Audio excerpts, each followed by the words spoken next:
Today's sponsor is Opera GX, which is the world's first web browser designed specifically for gamers. Now, this is great if you're a gamer like me. You know that there can be lag issues and other types of operating issues while you're trying to play in the game. And I hate that. I like to play Age of Empires 2 and Rocket League. And when you have lag or any kind of issues like that, it can really screw up the game. So let me tell you about Opera GX.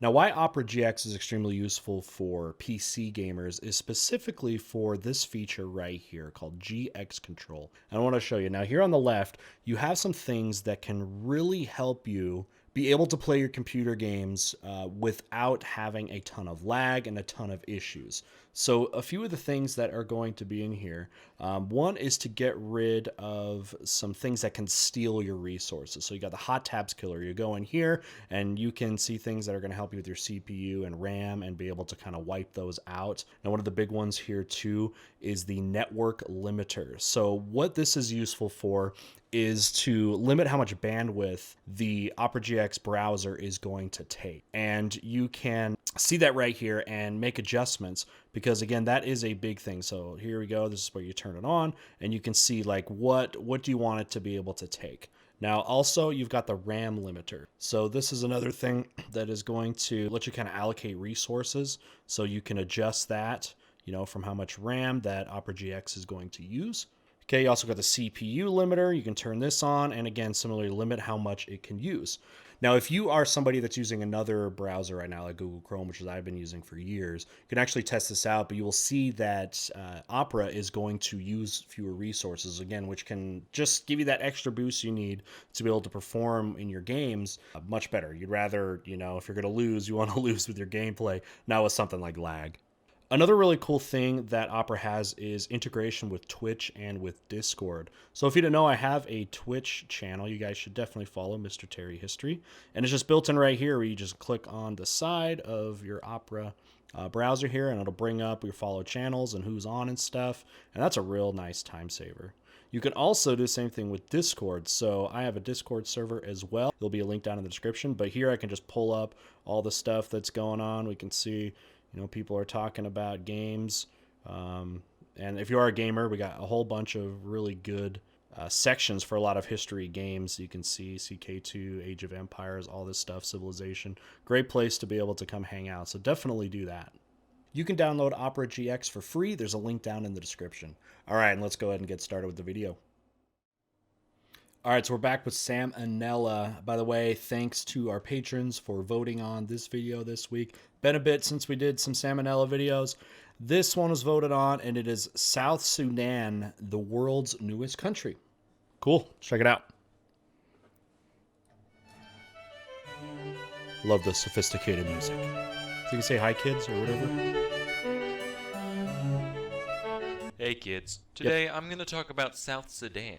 It's the newest country in the world, becoming fully independent just in 2011. So I'm going to explain why the state came into being and what it's like there today. So to understand why South Sudan exists, you kind of have to know a bit about Sudan as a whole. So before 1956, Sudan was under the joint control of Egypt and Britain. At the end of 1955, they gave a declaration of independence and became their own thing.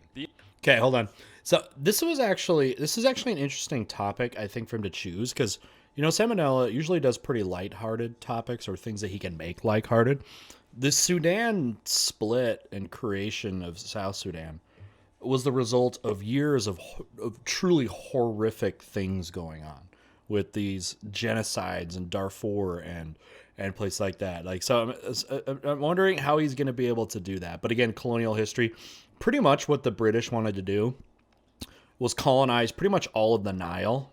So go from Egypt, then down into Sudan, and then more into Central Africa. And they even had long-term plans of hoping to get colonial possessions from Egypt and south all the way to South Africa. And they actually had plans to potentially build a railroad that went from literally Egypt to South Africa. So the entire north-south of the entire African continent.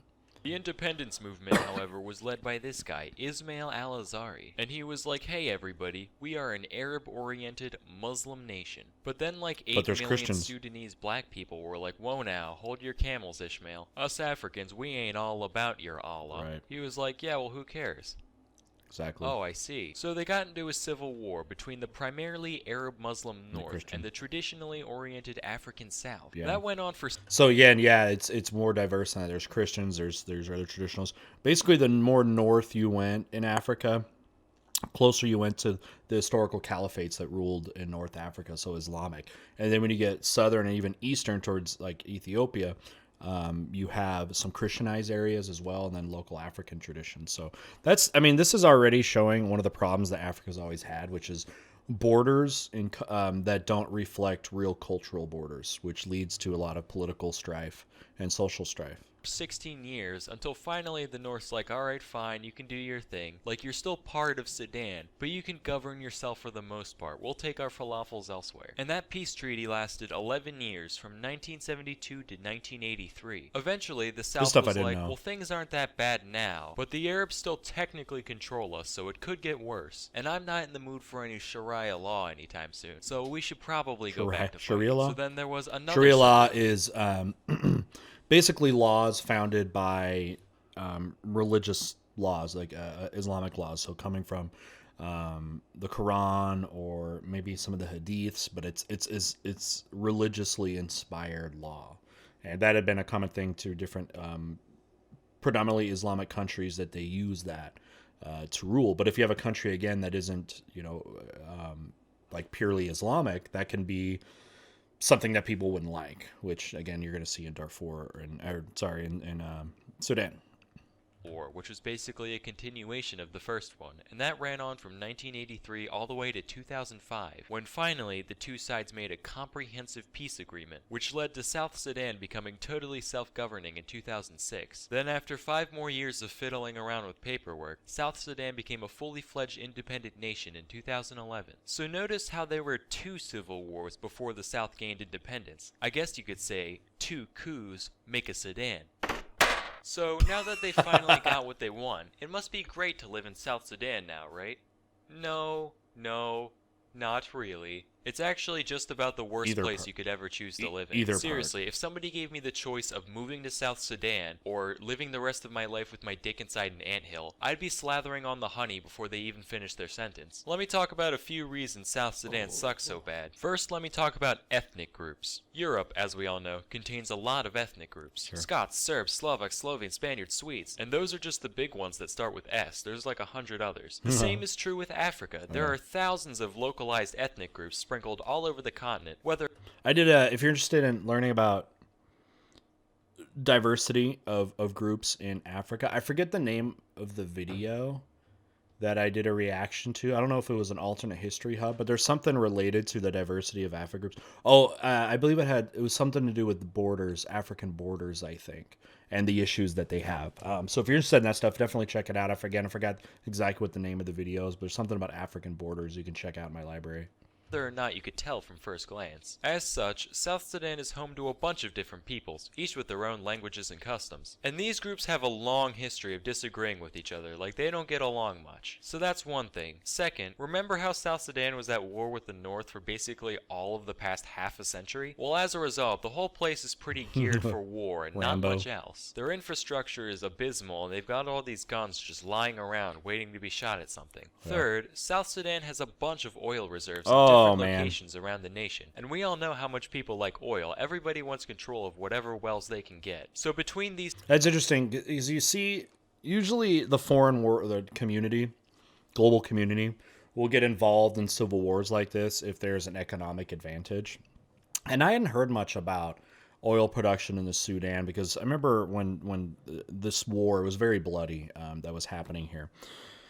There was a lot of criticism of people that there was hypocrisy in like the UN and things like that, because powerful nations weren't intervening in the genocides that were happening. And, but the criticism of the UN has often been, if there's civil rights and human rights issues happening in other countries, the big nations of the world don't get involved unless it's something that is economically incentivizing for the bigger nations. So if it's something like, oil or something, think again that nations would then come in, because the big nations want to protect their interests. If there's a place or a group of people that control resources like oil that you want to do business with, then you'll see those big nations intervene, but then they'll ignore other atrocities across the world if it doesn't have an economic incentive for larger nations. That's always been one of the criticisms of hypocrisy in the modern era. These three things, the whole place is basically one big whirlpool of chaos. At any given time, the South Sudan government is at war with at least 7 different armed groups from around the country, each of Jeez. which is also at war with the other groups. And if that's not enough of a shitstorm, the government ended up basically splitting in two in 2013. This is what happened. So you've got the president, his name is Salva Kiir, and yes, he does actually wear a hat like this. It was Sweet. a gift from George Bush. Like True a story. fedora? And then the vice president, his name is Riek Machar. I'm probably saying those wrong, but it's fine. They don't have internet in South Sudan, so nobody can call me out here. Jeez. So anyway, Salva Shots Kiir, fired. he's very aware of the fact that the country's in a very precarious spot at the moment. So he starts taking greater control of the government and the military, dismissing old people and installing those that he sees fit. And so Riek Machar, he's like, well, gee whiz, Salva Kiir, for someone who calls himself a president, that's pretty dictatory of you. Well, for someone who calls himself the vice president, that's pretty annoying assholey of you. Sir, all I'm saying is, I'm getting pretty sick of you and that gay hat of yours. I'm not wearing a hat. As president of South Sudan, I order you to put on a hat.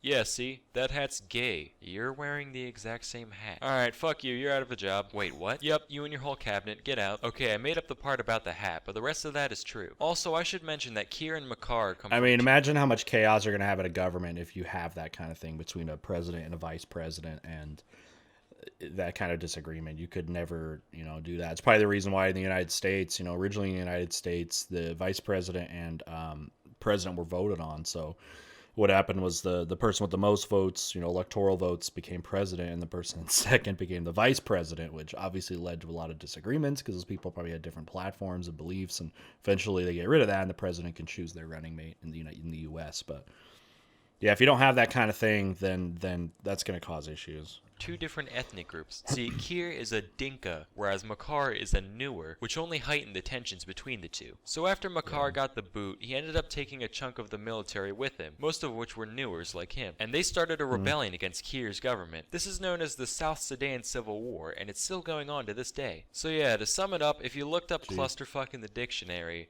well, you wouldn't find anything because clusterfuck isn't a real word. But if it was, there would probably be a picture of South Sudan next to it. Seriously, this place makes Hotel Rwanda look like Hotel California. And throughout it all, there's still a bunch of hardworking individuals just trying to make a living, farming or herding or whatever. But the constant warfare makes it so the average person has to live in virtually Stone Age conditions. Yeah, I mean, there was a mass exodus of people that could make it out of Sudan that went into Europe and tried to get into refugee programs all over the world. The United States was one of those, of just people having to leave, literally flee for their lives because the whole country was a war zone for years, and civilians were targets by these different groups vying for power and influence. Which sucks, but, what can you do? So that's the story of the world's newest nation, kids. Till next time, I'm Salmonella, and thank you for watching.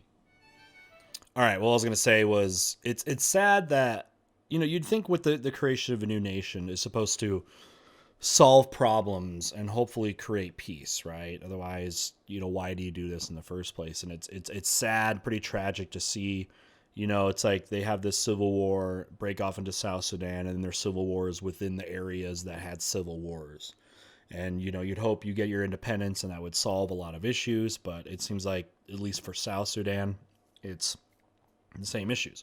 People vying for power, incredibly diverse and ethnic groups that seem to have problems with each other, or at least try to find common ground. I'm not going to say I'm a expert on African politics in the situation, but I mean it's just been something unfortunately that's happened for a long time.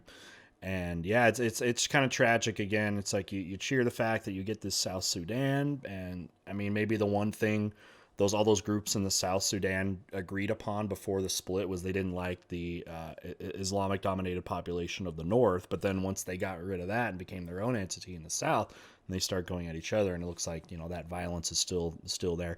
I had kind of wondered, because I knew about the split when it happened. Because anytime you get a new official country, that's always kind of interesting. But the fact that I didn't know that they were having, honestly, this many problems. I was, hoping that it solved a lot of them. Not to say that I knew that was going to be perfect, but to have those problems still there. I didn't know it was that as diverse as it was in South Sudan. I thought it was not nearly as many groups, but I was wrong. So I learned a lot from that. Sam puts in the humor and stuff, but this was actually super informative to understand the geopolitics of Africa today and the ongoing issues that are going on. And the similar issues that are happening here in South Sudan are happening in a lot of countries across Africa. They mentioned Rwanda, which had their issues. You can see that in Hotel Rwanda and the genocides between different ethnic groups as well. So, fortunately, it's been a tragic story of African history. All right. Well, anyways, good to get back to salmonella. Thanks again, patrons, for voting on this video. You guys did a good job of bringing that. Again, check out Opera GX. If you are a gamer or even if you're not a gamer, I think maybe you'll like that browser. Give it a shot. That link is down in the description where you can give it a shot and see if you like it. All right. With that, we'll see you next time. Bye.